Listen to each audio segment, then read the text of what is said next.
Hello guys, स्वागत है आपका मेरे इस यूट्यूब चैनल मैथ्स मास्टर में।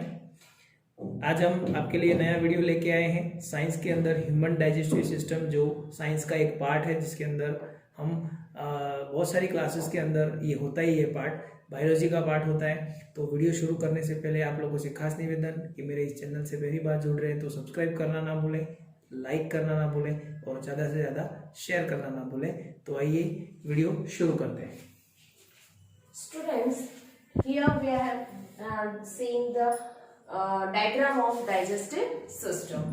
You can see this is the diagram of digestive system and digestive system में कौन-कौन से parts होते हैं वो आप यहाँ पे सबसे पहले हम इनके parts के बारे में पढ़ेंगे कि कौन-कौन से हमारे बॉडी के पार्ट्स होते हैं। तो सबसे पहला होता है हमारा माउथ। इसके डाइजेस्टिव सिस्टम के जो ऑर्गन्स होते हैं उसके बारे में पढ़ेंगे। कुछ इंटरनल ऑर्गन्स होते हैं, कुछ एक्सटर्नल ऑर्गन्स होते हैं। तो इंटरनल ऑर्गन्स बाकी सारे इंटरनल होते हैं, सिर्फ एक होता है जो एक्सटर्नल ऑर्गन होता है, वो होता है हमारा माउथ। तो माउथ, उसके बाद होता है tongue, then oesophagus, then diaphragm, then gallbladder, liver, bile duct, stomach, pancreas, sphincter muscles, small intestines, large intestines, appendix and anus। और इसमें सबसे मेन पार्ट्स होते हैं mouth, tongue, oesophagus, stomach, pancreas, small intestines, large intestines और anus. तो digestive system means what? Why we have to digest our food? Whatever food we are eating, we have to digest it because जो food हम खाते हैं वो hard होता है और उसे सॉफ्ट करना जरूरी होता है और उसको ब्रेक डाउन करते हैं। फूड जो होता है उसको ब्रेक डाउन करने की जो प्रोसेस होती है उसको बोलते हैं डाइजेशन। और डाइजेशन क्यों करते हैं? ताकि फूड को ब्रेक करके उसके अंदर से हमें एनर्जी मिलती है, ऑक्सीजन मिलता है और उस ऑक्सीजन का यूज करके हम एनर्जी गेन करते हैं और उसका यूज हम हमारी डेली वर्क्स करने के लिए करते हैं। तो आइए हम देखते हैं आज डाइजेस्टिव सिस्टम किस प्रकार हमारा बॉडी का जो डाइजेस्टिव सिस्टम है वो एक एक करके कौन कौन सा होता है, क्या क्या वर्क करता है उसके बारे में पढ़ेंगे। So first we are eating our food. Whatever we are eating with our mouth. जो भी खाना हम खाते हैं वो कहाँ से खाते हैं? हमारे माउथ से। तो माउथ में जो भी रोटी खाए, अपने चावल खाए या फिर एनिमल्स जो है वो घास खाते हैं, तो वो खाना कहाँ से खाते हैं? मुंह से खाते हैं, माउथ से खाते हैं। तो माउथ में क्या काम होता है? तो माउथ में हमारे यहाँ पे टीथ होते हैं जो उसको ब्रेक करते हैं, च्यूइंग का काम करते हैं, चबाने का काम करते हैं। और चबाते टाइम यहाँ पे हमारे माउथ के अंदर एक लिक्विड होता है जिसको बोलते हैं सलाइवा। क्या बोलेंगे? सलाइवा। तो जो लार होती है हमारे मुंह के अंदर उसको बोलेंगे सलाइवा। ठीक है, तो ये सलाइवा कहाँ से निकलता है? हमारे मुंह के अंदर ग्लैंड्स होती है। यहाँ पे हमारे मुंह के अंदर ग्लैंड्स होती है जिसको बोलते हैं सलाइवरी ग्लैंड। तो जो भी खाना हम खा रहे हैं सबसे पहले हमारे टीथ जो होते हैं उसको चबाते हैं और उसके बाद सलाइवरी ग्लैंड से सलाइवा रिलीज होता है जो फूड के साथ मिक्स होकर उसको पेस्ट बना देता है। और वो पेस्ट कहाँ पे जाता है? ओसेफेगस में। क्यों? क्योंकि अगर हम टुकड़े ही उतारेंगे तो वो यहाँ पे ये ट्यूब जो है ओसेफेगस एक नली होती है, आहार नाल बोलते हैं जिसको। और ये आहार नाल जो है वो एक पतली नली होती है। अगर इसको चबाए बिना हम खाएंगे तो खाने के टुकड़े जो है वो हमारे आहार नाल में फंस सकते हैं। इसलिए सलाइवा जो है उसको पेस्ट बना देती है और वो पेस्ट जो है वो यहाँ पे ओसेफेगस में पेस्ट जो है वो आसानी से नीचे चला जाता है।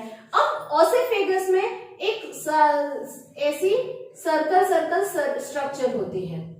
क्यों ऐसी स्प्रिंग जैसी स्ट्रक्चर होती है जो अप्स एंड डाउन्स होती रहती है। और ये अप्स एंड डाउन्स क्यों होती है? ताकि जो ऊपर से फूड आता है वो अप्स एंड डाउन्स की वजह से प्रेशर के थ्रू नीचे चला जाता है। ठीक है, तो यहाँ से हमने खाना खाया, उसको चबाया, उसमें सलाइवा रिलीज हुआ, सलाइवा मिक्स हुआ, पेस्ट बना, पेस्ट जो है वो ऑसेफेगस में आया, ऑसेफेगस के थ्रू हमारा फूड जो है वो अब कौन से बॉडी पार्ट में जा रहा है? स्टमक, हमारे पेट में जा रहा है। और स्टमक जो है उसकी वॉल जो है यहाँ पे, वहां से एक डाइजेस्टिव जूस निकलता है, सीक्रेट जूस निकलता है, जिसको बोलते हैं HCl। सीक्रेट डाइजेस्टिव जूस भी रिलीज होता है और HCl एसिड रिलीज होता है। और ये एसिड जो है वो यहाँ पे एसिडिक मीडियम बना देता है। और एसिडिक मीडियम बनाने से जो फूड है वो आसानी से डाइजेस्ट हो जाता है। और यहाँ पे दो और एंजाइम्स रिलीज होते हैं, म्यूकस और पेप्सिन। ठीक है, और ये क्या करते हैं? फूड को डाइजेस्ट करने में हमारी हेल्प करते हैं। और यहाँ पे गॉल ब्लैडर जो है और ये बाइल डक्ट, ये जो मैंने स्ट्रक्चर बनाया है ये, और ये जो है वो लीवर है। तो गॉल ब्लैडर जो और बाइल डक्ट, वहां से बाइल जूस रिलीज होता है जो फूड को डाइजेस्ट करने में हमारी हेल्प करता है। अब स्टमक में जो फूड डाइजेस्ट एसिडिक मीडियम में बन गया है, उसमें पेप्सिन जो है वो पेप्सिनोजन में चेंज हो गया है। अब फूड जो है वो यहाँ से जाके कहाँ पे आएगा? डायरेक्टली स्मॉल इंटेस्टाइन में आता है। स्मॉल इंटेस्टाइन का नाम ही स्मॉल है, लेकिन जो पूरे एलिमेंट्री कैनाल में सबसे बड़ा ऑर्गन जो है वो कौन सा होता है? Small intestine. और ये लगभग 6.4 सेंटीमीटर लंबी होती है।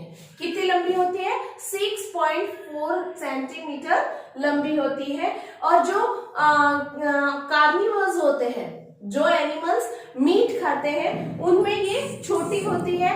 और जो प्लांट्स ईटर होते हैं, हर्बीवरस होते हैं, उनमें ये लंबी होती है। क्यों लंबी होती है? क्योंकि सेल्यूलोज जो होता है उसको डाइजेस्ट करने में ज्यादा टाइम कंज्यूम होता है, इसलिए जो कार्निवर्स होते हैं, जो हर्बीवरस होते हैं, उनमें लंबी स्मॉल इंटेस्टाइन लंबी होती है। और जो कार्निवर्स होते हैं उनमें स्मॉल इंटेस्टाइन छोटी होती है।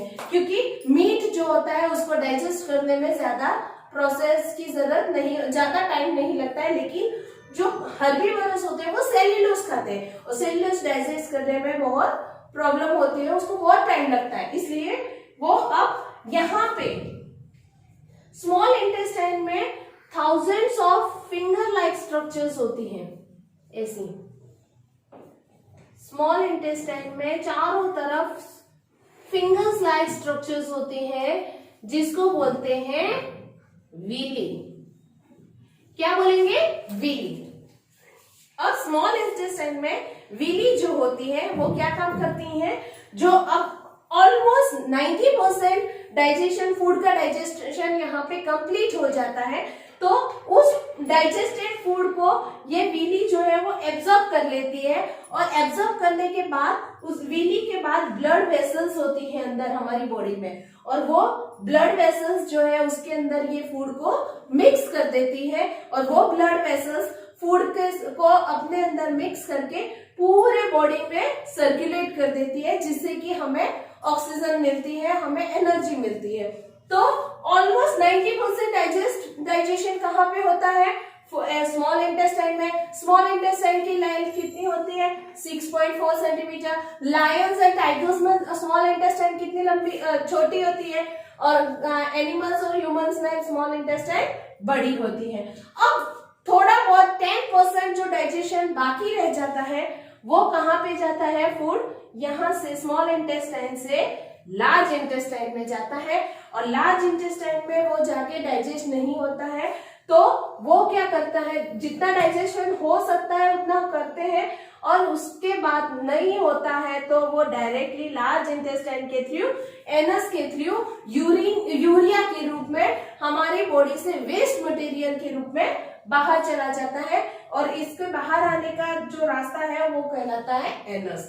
तो ये इस तरीके से शॉर्टली मैंने आपको बताया है कि हमारा ह्यूमन डाइजेस्टिव सिस्टम किस तरीके से काम करता है और कौन से पार्ट का क्या वर्क होता है। सबसे पहले माउथ क्या काम करता है? खाने का काम करता है। माउथ के अंदर टीथ होते हैं जो फूड को चबाते हैं, टुकड़े करते हैं। उसमें सलाइवरी ग्लैंड होती है और सलाइवरी ग्लैंड क्या करती है? सलाइवा रिलीज करती है। सलाइवा रिलीज करने से फूड जो है वो पेस्ट में चेंज हो जाता है और वो पेस्ट कहाँ पे आता है? ओसेफेगस में, आहार नाल में। ठीक है, और आहार नाल में पेस्ट बनाना जरूरी क्यों है? क्योंकि अगर हम पेस्ट नहीं बनाएंगे तो वो आहार नाल में फंस सकता है। पेस्ट बनने के बाद वो फूड कहाँ जाता है? स्टमक में, हमारे पेट में। स्टमक की जो वॉल्स होती है वहां से सीक्रेट डाइजेस्टिव जूस रिलीज होता है जिससे कि डाइजेशन स्टार्ट हो जाता है और वहां पे HCl रिलीज होता है। कभी कभी बोलते हैं ना कि आप एसिडिटी फील हो रही है, क्यों? क्योंकि जब हमारी स्टमक में HCl की क्वांटिटी ज्यादा हो जाती है तो इससे हम एसिडिटी फील करते हैं। तो और ये यहाँ से जो फूड जाता है वो कहाँ पे जाता है? स्मॉल इंटेस्टाइन में, और स्मॉल इंटेस्टाइन में जो फूड जाता है वो भी एसिडिक मीडियम में होता है। ठीक है, फिर इसमें स्मॉल इंटेस्टाइन में डाइजेशन कंप्लीट हो जाता है। स्मॉल इंटेस्टाइन की लेंथ होती है 6.4 सेंटीमीटर और ये जो होती है स्मॉल इंटेस्टाइन, इसमें finger like thousands of fingers like structure होती है जिसको बोलते हैं विली। विली जो है फूड को, डाइजेस्टेड फूड को एब्जॉर्ब करने का काम करती है और एब्जॉर्ब करने के बाद वो फूड ले जाके किसको देती है? ब्लड वेसल्स को, और वो ब्लड वेसल्स जो है वो पूरे बॉडी में ब्लड के साथ फूड को सर्कुलेट कर देती है और जो अनडाइजेस्टेड फूड होता है वो कहाँ चला जाता है? लार्ज इंटेस्टाइन में, और लार्ज इंटेस्टाइन से वो कहाँ जाता है? एनस के थ्रू बाहर निकल जाता है हमारे बॉडी के वेस्ट प्रोडक्ट के रूप में, और जो होता है यूरिया। ठीक है, ये था हमारा human digestive system.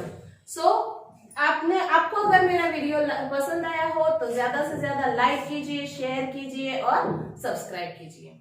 Thank you.